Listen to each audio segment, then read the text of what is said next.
आप सभी महानुभावों का देवघर फाउंडेशन इस लाइव पेज पर आप सबों का हार्दिक स्वागत है, हार्दिक अभिनंदन है। मित्रों, आज हम गुरु पूर्णिमा के अवसर पर आज सभी एकत्रित हुए हैं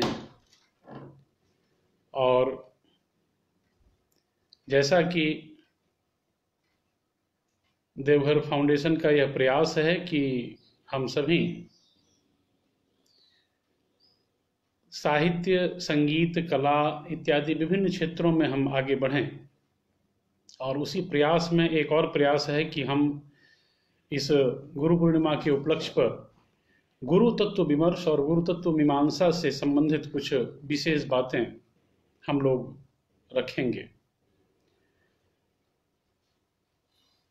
हम सभी जानते हैं आज के इस वर्तमान कोरोना काल में जहाँ की सभी काल के ग्रास बने हुए हैं, और इस माहौल में, इस वातावरण में हम सबों का सत्प्रयास, सच्चेष्टा और एक उचित कदम यह होगा कि हम सभी समवेत रूप से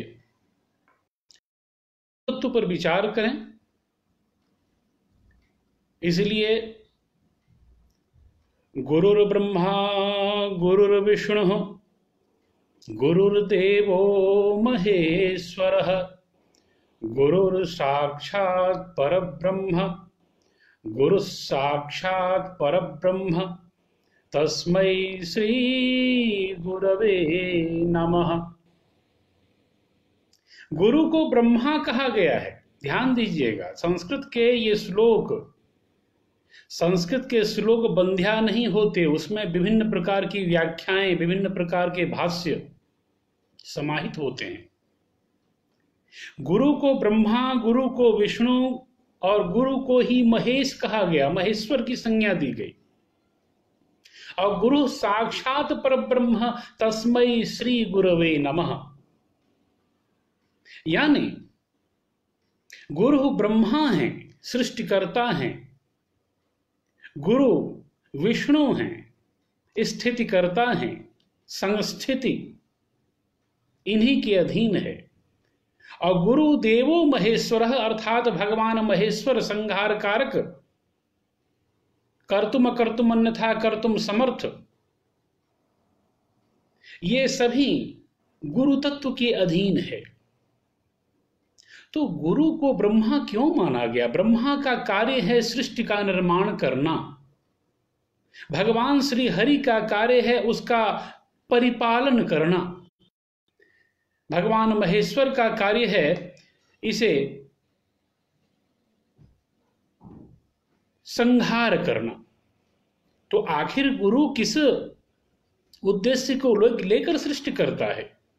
अरे गुरु तो ज्ञान का बीजारोपण करता है, ज्ञान का बीजारोपण करता है, और गुरु उस ज्ञान के बीज का परिपालन करता है, और निश्चित रूप से शिष्यों के भीतर में पल रहे अज्ञान का संहार भी गुरु ही करता है। इसलिए इस दो अक्षरों से युक्त इस शब्द का गुरु साक्षात परब्रह्म, यानी निराकार अवस्था में भी गुरु और साकार अवस्था में भी गुरु, यानी गुरु की दो संज्ञा हुई, यानी निर्गुण, निर्विशेष, निराकार, निरस, लेकिन सगुण, सविशेष, सविकल्पक और साकार वस्तु तत्व को भी जो पुरस्थापित कर दे वह गुरु तत्व है। इसीलिए परब्रह्म, उन्हें परब्रह्म की संज्ञा दी गई। गुरु साक्षात परब्रह्म तस्मै श्री गुरवे नमः। इसलिए मित्रों, हम सभी जानते हैं कि गुरु तत्व आज के इस वातावरण में अत्यंत ही सुदुर्लभ है। यथा योग्य गुरु का होना निश्चित है कि हम सभी भाग्यशाली हैं जो इस गुरु तत्व का विमर्श हम सभी कर पाएंगे। आज व्यास पूर्णिमा भी है और व्यास पूर्णिमा के इस सदुपलक्ष्य पर भगवान वेद व्यास का भी अवतरण हुआ था आज के ही दिन, क्योंकि गुरु की उत्पत्ति और विनाश नहीं होता।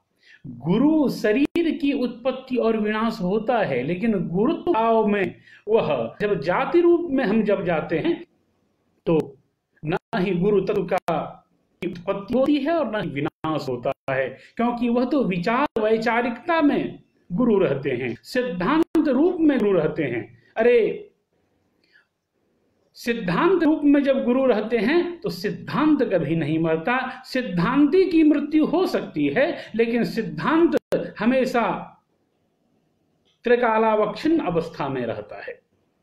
इसीलिए अज्ञान तिमिरांधस्य ज्ञानांजनशलाकया चक्षुरुन्मीलितं येन तस्मै श्री गुरवे नमः। अर्थात जो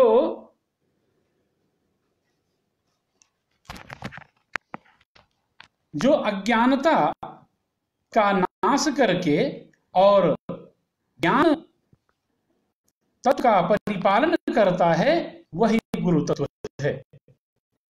इसलिए तो तंत्र में कहा गया कि श्रीनाथादित्रयं गणपतिं पीठत्रयं भैरवं सिद्धौघं बडुकत्रयं पदयुगं दूतिक्रमं मण्डलम् विरजाष्टचतुष्कषष्टिनवकं वीरावली पंचकं श्रीमन्मालिमन्त्रराजितं वंदे गुरुमण्डलम्।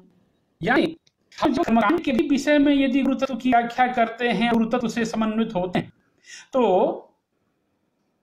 जब हम राजराजेश्वरी का पूजन करें, आद्या भगवती पराम्बा काली का पूजन करें, अथवा अन्य देवी देवताओं का पूजन करें, तो शक्ति के पूजन के क्रम में खासकर श्रीपात्र, गुरुपात्र, भोग पात्र आदि का भी की स्थापना की जाती है। यानी कहीं कहीं नव पात्रों के क्रम में, कहीं कहीं षोडश पात्रों के क्रम में, कहीं सप्त पात्रों के क्रम में, या कहीं त्रिपात्रों के क्रम में भी हम देखते हैं कि गुरु की महत्ता गाई जाती है। इसलिए श्रीपात्र, गुरुपात्र, भोगपात्र इत्यादि का वर्णन हम पाते हैं। यानी जब हम तंत्र के क्षेत्र में जाएं तो तंत्र के क्षेत्र में गुरु तत्व का अद्वितीय महत्व है, क्योंकि गुरु तत्व और श्री पात्र इत्यादि से आज्ञा लेकर जब गुरु पात्र आदि की स्थापना की जाती है तो उसी से गुरु तत्वादि का तर्पण भी किया जाता है, गुरु क्रम का भी को तर्पित किया जाता है, अर्पित किया जाता है, पल्लवित पुष्पित और उन्हें प्रसन्न रखा जाता है। गुरु शब्द में गु और रु ये दो अक्षर हैं। इस गुरु तत्व में जो दो अक्षर हैं, गुकारश्चांधकारस्तु रुकारस्तन निरोधकृत। गुकार जो है, गु शब्द, वह अंधकार का पर्यायवाची शब्द है, वह अंधकार का वाचक है, संकेतक है, अंधकार को बताने वाला है, अंधकार का ज्ञापक है। और रुकार तन निरोधकृत, रुकार जो है वह उसका निरोध करने वाला है, उसको रोकने वाला है। तो इस प्रकार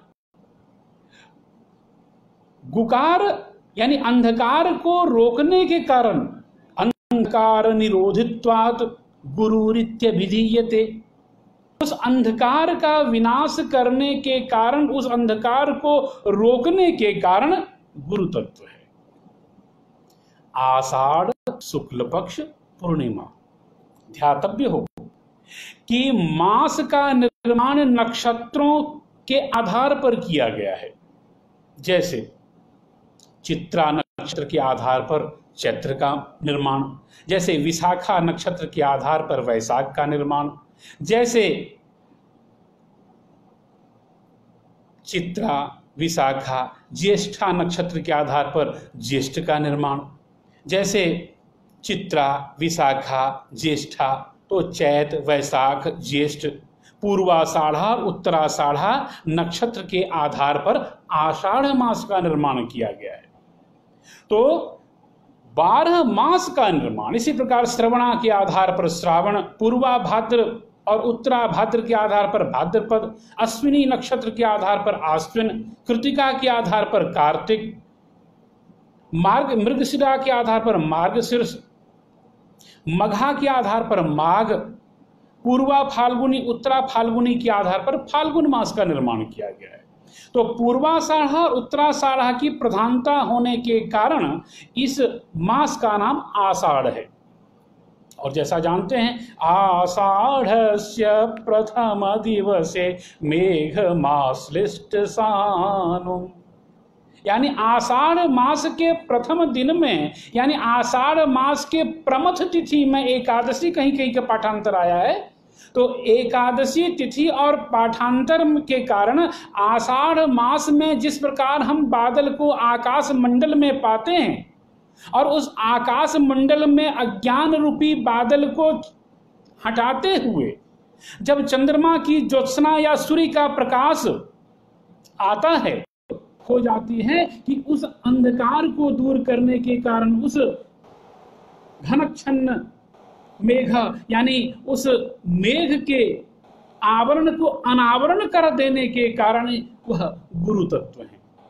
अरे यही बात तो ईशावास्योपनिषद में कही गई है कि तत्वं पूषन् नपावृणो सत्य धर्माय दृष्टे, हिरण्मयेन पात्रेण सत्यस्यापिहितं मुखम तत्वं पूषन् नपावृणो सत्य धर्माय दृष्टे, यानी हे पूषण, हे सूर्यदेव, हे सवितृदेव, हिरण्मयेन पात्रेण, इस स्वर्णमय पात्र से सत्यस्यापिहितं मुखम, सत्य का मुख ढका हुआ है। तत्वं पूषन् नपावृणो, हे पूषण, हे सवितृदेव, उस आवरण का आप अनावरण कर दीजिए जिससे वह सत्य रूप दर्शन एक दूसरे का हो सके। भगवान रामचंद्र आगे जा रहे हैं, मध्य में सीता है और पीछे में लक्ष्मण है। तो लक्ष्मण रूपी जीव श्री राम रूपी परब्रह्म परमात्मा का साक्षात्कार तब तक नहीं कर सकता जब तक सीता रूपी माया बीच में हो।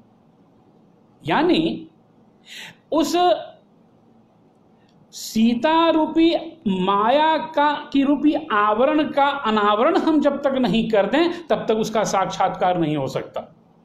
यानी हम सभी जीव हैं मायाधीन, ईश्वर हैं मायाधीश और गुरु हैं मायातीत। जब मायाधीश व्यक्ति, मायाधीन व्यक्ति मायाधीश की कृपा से मायातीत की शरण में जाता है, तभी वह माया को जीत सकता है। और इस माया को जीतने की कृपा महामाया ही दे सकती है। इसलिए इस जीव को परब्रह्म तक पहुंचने का सबसे अन्यतम साधन है गुरु। अरे शिष्य के भीतर में जो अज्ञान रूपी नाली है, उस नाली को कदाचित हम गुरु के ज्ञान के गंगा में मिला देते हैं तो यही नाली तो गंगा में मिलकर गंगायमान हो जाया करती है। और उसी प्रकार यह नाली, अज्ञान की उस नाली को तोड़ती हुई गंगा भी जब इसमें प्रवेश करती है और हमारे हृदय की अंतरंग धरातल पर उतर जाती है तो निश्चित है कि हमारे भीतर भी भक्ति का संचार हो जाता है। इसलिए गुरु तत्व के बिना कोई उपाय नहीं है। एकाक्षर प्रदातारम, एक अक्षर भी जो देता है वह साक्षात गुरु है। पशुपति रूमेशो मधुरिपु इत्यादि में भी यही बात कही गई है कि गुरु तत्व के बिना हम परब्रह्म परमात्मा का साक्षात्कार कभी भी नहीं कर सकते। इसलिए यदि गुरु वशिष्ठ न होते तो स्वामी विवेकानंद की कल्पना नहीं की जा सकती। अरे राम कृष्ण परमहंस जैसे समर्थ गुरु का वरदहस्त पड़ा तो नरेंद्रनाथ स्वामी विवेकानंद बन गए। यानी राम रंग अग्नि का बीज मंत्र है, आम भी बीज मंत्र है और मंग भी बीज मंत्र है, जिसको रम आम और मम भी कह सकते हैं। तो अग्नि बीज और मंग बीज, यानी इस तीनों बीजों से समन्वित शब्द है राम। रम क्रीड़ायाम से रम धातु में घय प्रत्यय करके राम शब्द बना। तो राम रमन्ते जोगिनो जस्मिन स राम, रमन करते हैं जोगी जिसमें, जिस आश्रय को लेकर वह राम है। और कृष्ण कृषिर्भूवाचक शब्द नश्च निवृत्तिवाचक तयोरेक्य पर ब्रह्म कृष्ण इत्यभिधीयते। यानी जिस प्रकार कृषिर्भूवाचक शब्द, कृषि शब्द जो है वह भूमि का वाचक है, यानी संसार का वाचक है, यानी पृथ्वी का वाचक है। और जो पृथ्वी से पृथ्व्यातीत कर दे, जो पृथ्व्यतीत कर दे, उसे ही कहते हैं कृष्ण। तो राम और कृष्ण, इस राम और कृष्ण के गुण से समन्वित होकर परमहंस, यानी अवधूतोपनिषद में 6 प्रकार के संन्यास कहे गए हैं। जिस प्रकार की हंस, परमहंस, परिव्राजक, बहुतक, कुटीचक, बहुतक, हंस, परमहंस, तुरीयातीत इत्यादि 6 प्रकार के संन्यास कहे गए हैं। उसमें हंस वो होता है जो निरक्षीर विवेकी होता है, यानी दूध और जल के मिले हुए भाव में जो दूध और जल के भाव का पार्थक्य ज्ञान करा दे वह है हंस। लेकिन परमहंस, परमहंस तो वह होता है जो अज्ञान से ज्ञान को, अवैराग्य से वैराग्य को, जो अनैश्वर्य से ऐश्वर्य को, जो अंधकार से प्रकाश को अलग कर दे, बाइफर्केट कर दे, क्लासिफाइड कर दे, अलग अलग कर दे, उसे ही परमहंस कहते हैं। तो निश्चित राम कृष्ण परमहंस इन के सानिध्य में और उनकी लीला सहचरी शारदा सारम ब्रह्म तत्वामृतोपदेशम ददाति जा सा शारदा, यानी यदि राम कृष्ण परमहंस को गंगा मान लिया जाए और लीला सहचरी मां शारदा को यमुना मान लिया जाए, तो उस गंगा और यमुना के मध्य में अपने को अंतः सलीला बनाकर स्वामी विवेकानंद ने, यानी उस गंगा और यमुना के मध्य में विवेक से जो आनंद को प्राप्त कर ले, अपने को अंतः सलीला बना दे, यानी नरेंद्र नाथत्व को लुप्त करके जो विवेकानंद बन जाए, वही तो असली शिष्य है विवेकानंद। तो निश्चित है कि बिना गुरु के शिष्य के अस्तित्व की कल्पना नहीं की जा सकती।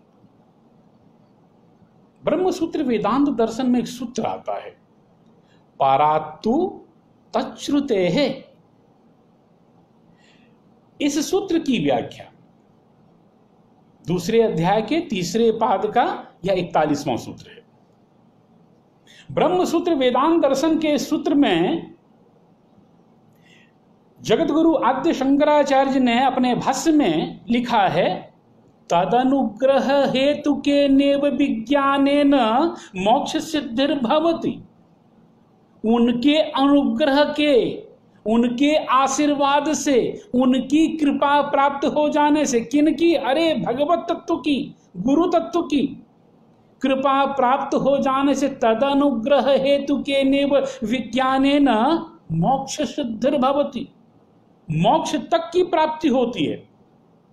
पुरुषार्थ चतुष्टय में जब हम देखते हैं धर्म, अर्थ, काम, मोक्ष, तो प्रश्न उठता है कि धर्म को पहले और बीच में अर्थ यानी धन को क्यों रखा गया, और फिर काम को रखा गया तीसरे नंबर में, और अंतिम में मोक्ष।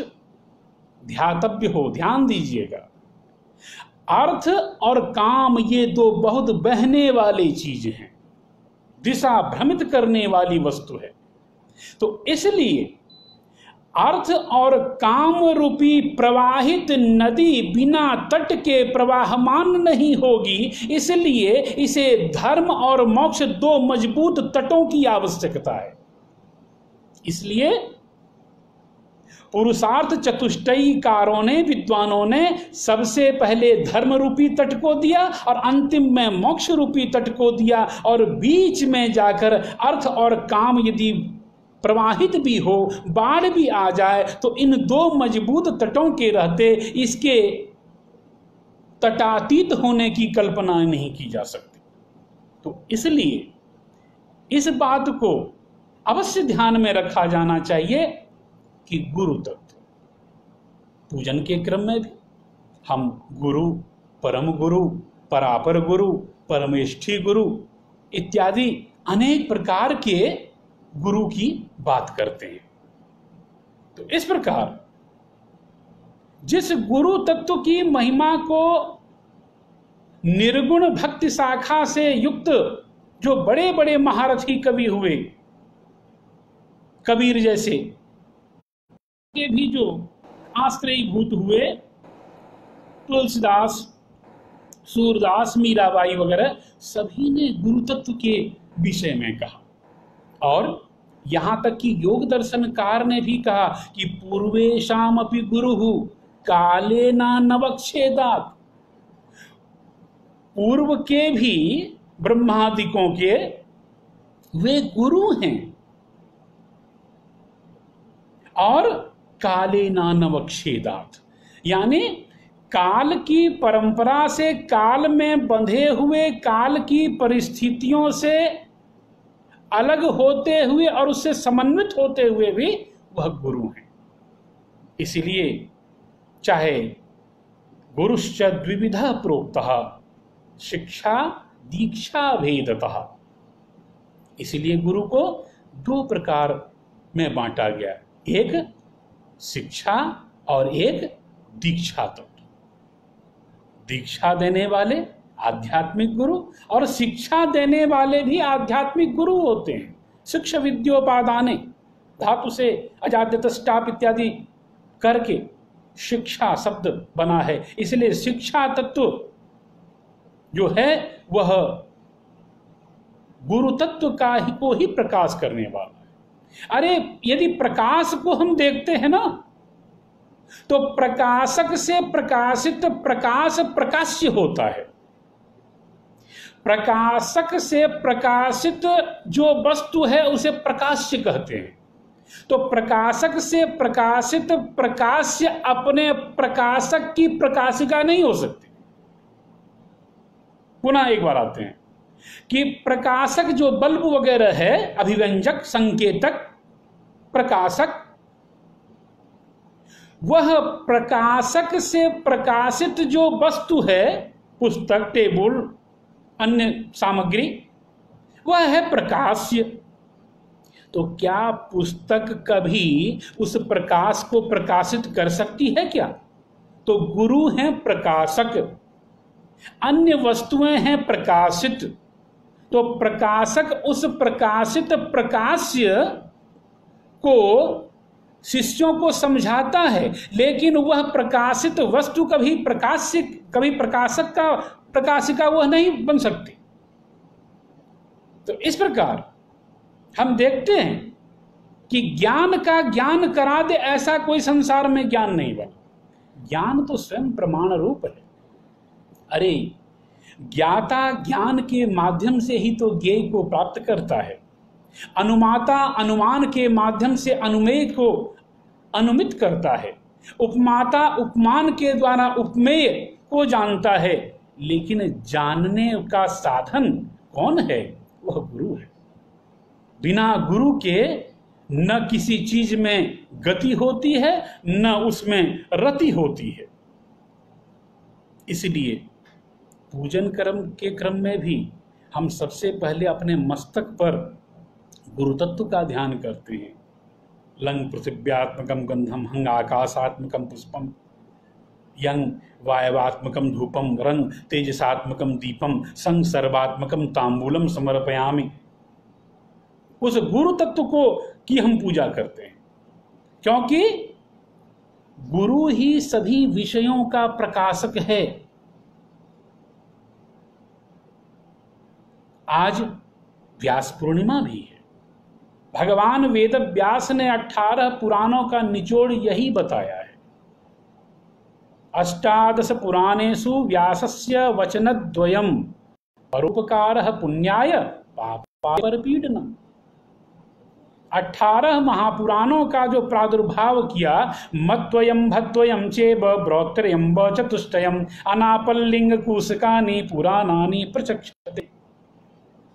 मत्वयम म से 2 पुराण, मत्स्य पुराण मार्कंडेय पुराण, भत्वयम चैव भ से 2 पुराण, भविष्य पुराण भागवत पुराण। मत्वयम भत्वयम चैव ब्रतयम, ब्र ब्रह्मवैवर्त ब्रह्मांड ब्रह्म पुराण, और व चतुष्टयम, व से 4 पुराणों की परिकल्पना की गई। वायु पुराण, वामन पुराण, विष्णु पुराण, वराह पुराण। तो मत्वयम भत्वयम चेव ब्रत्रयम व चतुष्टयम अनापल्लिंग कूशकानि, अनापल्लिंग कूशकानि पुराणानि प्रचक्षते, पुराणानि प्रचक्षते। अनापल्लिंग, अ से अग्नि, ना से नारद, प से पद्म, अनाप लिंग, ली से लिंग, ग से गरुड़, कूसकानि कुर्म पुराण, और स्क से स्कंद पुराण। यानी 18 महापुराण की कल्पना वेद व्यास ने इस संसार में अवतरण होकर किया, और उसी प्रकार 18 प्रकार की के उपपुराण और अपपुराण की कल्पना की गई। साक्षात जगदम्बा की कृपा तब ही प्राप्त हो सकती है जब गुरु को माने।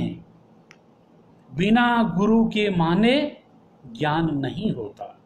आज मैं आपके साथ जो भी वितरित कर रहा हूं ना, ये सब गुरु के ज्ञान के किनारे बैठकर गुरु ज्ञान की तरंगें कुछ लग गई हैं, नहीं तो मेरा अपना कुछ नहीं है। वो तो गुरु पात्र कुपात्र सुपात्र पात्रा पात्र का विचार करके ही दे देते हैं, और फिर वह क्रमशः वितरित होता है। इसलिए यह बात कभी भूलनी नहीं चाहिए कि आप यदि गुरु हैं तो सभी शिष्यों को पर सौम्यता बनाए रखिए, क्योंकि गुरु शरीर का पूजन नहीं होता। गुरु के भीतर में जो उपयुक्त, गुरु के भीतर में जो आत्म तत्व है, गुरु का जो ज्ञान तत्व है, वही उसे पूज्य बनाता है, नम्य बनाता है, स्तुत्य बनाता है, इज्य बनाता है। तो इस प्रकार बिना गुरु के कभी भी हम कोई कार्य नहीं कर सकते। आप रामायण कालीन समाज में चले जाएं तो यदि महर्षि वशिष्ठ नहीं होते, विश्वामित्र जैसे समर्थ गुरु नहीं होते, तो भगवान श्री राम की कल्पना हम नहीं कर सकते। यदि संदीपनी जैसे समर्थ गुरु नहीं होते तो हम भगवान श्री कृष्ण की कल्पना नहीं कर सकते। तो परमात्मा ने सगुण सरस सविकल्पक और साकार रूप में अवतरित होकर यह निश्चय कराया कि नहीं, जब हम संसार में जन्म लेते हैं तो गुरु तत्व मुख्य है और उसी के माध्यम से हम आगे बढ़ते चले जाते हैं। मैं शास्त्र का प्रमाण इसलिए दे रहा हूं क्योंकि शास्त्र योनित्वात्, शास्त्र ही सभी वस्तुओं का उत्पत्ति स्थान है।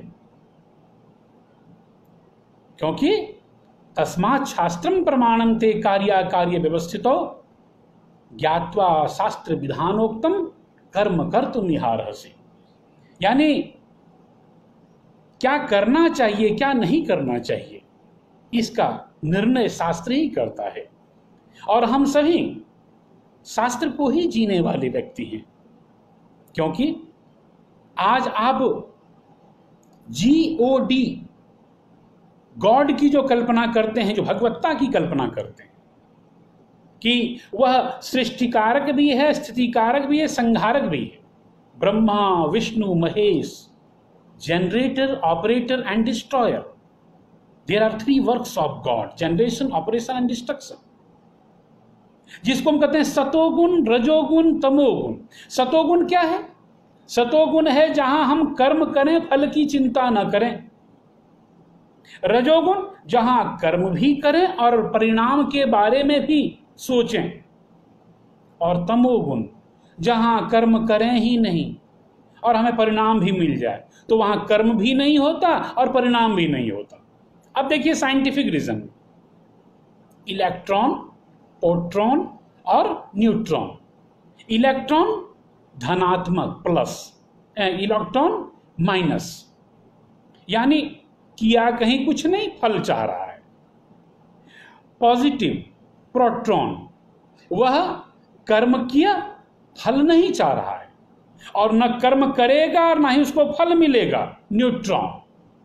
तो GOD, सतोगुण, रजोगुण, तमोगुण, आधिदैविक, आधिभौतिक, आध्यात्मिक, जिसे त्रिशूल, त्रिताप, त्रिकर्म, इन सभी, क्योंकि बिना गुरु तत्व के हम कभी भी आगे नहीं बढ़ सकते। इसलिए चाहे वह कर्मकांड हो, वैदिक जगत हो, सांसारिक जगत हो, भौतिक हो या पराभौतिक जगत हो, हर जगह हमें गुरु की अपेक्षा होती है। अरे गुरु तो ग्रंथों की ग्रंथि को निर्ग्रंथित कर देते हैं। ग्रंथि में, जो ग्रंथ में गांठ पड़ी हुई है, उस गांठ को हटाने का काम, उस गांठ को प्रकाशित करने का कार्य गुरु ही करते हैं। इसलिए हम सभी आज, चूंकि भगवान नरसिंह का भी अवतरण दिवस है, इसलिए आज देव का भी दिन, गुरु का भी दिन है। अरे गुरु गोविंद दो खड़े, काके लागू पाए, बलिहारी गुरु आपने, गोविंद दियो बताए। आप सिख धर्म में भी देख लें तो गुरु को ही भगवान माना, भगवत्ता से परिपूर्ण माना जाता है। और गुरु और गोविंद, गुरु और श्रीहरि यदि दोनों खड़े हों तो सबसे पहले गुरु की चरण वंदना इसलिए की जाती है कि अरे उस भगवत्ता को बताने वाला, उस भगवत तत्व को दिखाने वाला, उस भगवत तत्व का साक्षात्कार कराने वाला तो वही गुरु तत्व है। इसीलिए बलिहारी गुरु आपने, जो गोविंद दियो बताए, आपकी ही बलिहारी है गुरुदेव, आपका ही यह दान दिया हुआ है, आप ही का ज्ञान दिया हुआ है, जो उस ज्ञेय तत्व को हमने जाना। तो इस प्रकार आज गुरु पूर्णिमा के उपलक्ष्य पर यह निश्चित है कि हम सभी इस बात को लेकर आप्लावित हैं और थोड़ी प्यास जगी ही रहनी चाहिए। और इस गुरुतत्व की समीक्षा में हालांकि बहुत कुछ कहा जा सकता है और इस कार्यक्रम का भी लक्ष्य यही है कि आज की इस घड़ी में जो हम बैठे हुए हैं, यह गुरु तत्व की ही कृपा है, उन्हीं का कृपा प्रसाद है।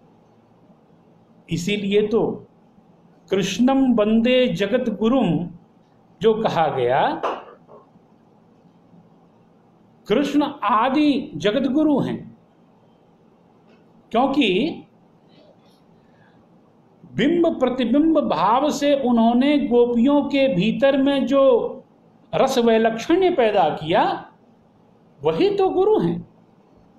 और निश्चित है कि उस गुरु तत्व के बिना उन्होंने भी लोकवत्तु लीला केवल्यम इस सूत्र का आश्रय लेकर लोगों को बताया कि सर्वप्रथम गुरु के पास जाओ। अरे आर्य समाज के प्रवर्तक स्वामी दयानंद सरस्वती भी जब अपने गुरु के यहाँ गए ना, तो निश्चित वहाँ पर उन्होंने दरवाजे को खटखटाया, कहा कौन? तो भीतर से आवाज आई कौन? तो शिष्य ने कहा कि यही तो मैं जानने आया हूं कि मैं कौन और मेरा कौन, मैं कौन और मेरा कौन, मैं किस विषय से संबंधित और वह विषय किस प्रकार हो। यानी विषयगत और विषयी इन दोनों को का स्पष्टीकरण गुरु ही कराते हैं। इसलिए तो हम सभी यह देखते हैं कि संसार में यदि आगे बढ़ना हो तो गुरु के आगे झुकना सीखिए। अरे झुकते वो हैं जिसमें जान होती है, अकड़ना तो मूर्तों की पहचान होती है। इसलिए यदि हम गुरु के आगे झुकते हैं तो अभिवादनशीलस्य नित्यं वृद्धोपसेविनः चत्वारि तस्य वर्धन्ते आयुर्विद्या यशो बलम। यानी 4 वस्तुओं में वृद्धि होती है, आयु, विद्या, बल, धन, इन सभी की वृद्धि होती है। इसलिए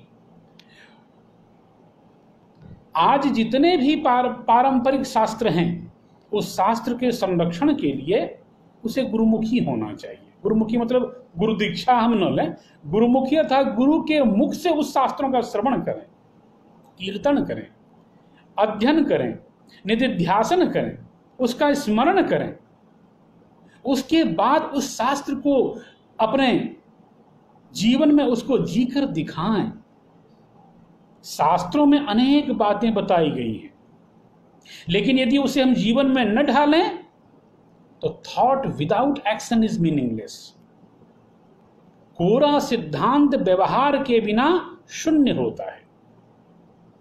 इसलिए आज इस गुरु तत्व के ऊपर में यत्किंचित थोड़ा बहुत व्याख्यान आप सबों के सामने में रखा गया, और मैं आप सबों का मैं आभार व्यक्त आपके प्रति करता हूं कि आप सभी इतने धैर्यपूर्वक आप लोगों ने मुझे बर्दाश्त किया, मुझे सुना। इसके लिए मैं आप सबों को हृदय से आभार व्यक्त करता हूं। और आगे दिन भी यदि कुछ विशेष कार्यक्रम होंगे और मैं आपसे मिलता रहूंगा, इसी ढंग से हम सबों आप सबों से बातचीत भी होती रहेगी। और इस प्रकार हम सभी आज गुरु पूर्णिमा में उस गुरु तत्व को प्रणाम करें, नमस्कार करें, और इस कोरोना काल में शास्त्र को अधिगम और शास्त्र को हृदयंगम करने का यही एकमात्र उपाय है, तरीका है। अनादिकाल से चला रहा है, काल कालांतर, समय समयांतर तक, कल्प कल्पांतर, विषय विषयांतर तक चलता रहेगा। इसलिए आप सबों से मैं अब आज्ञा चाहता हूं।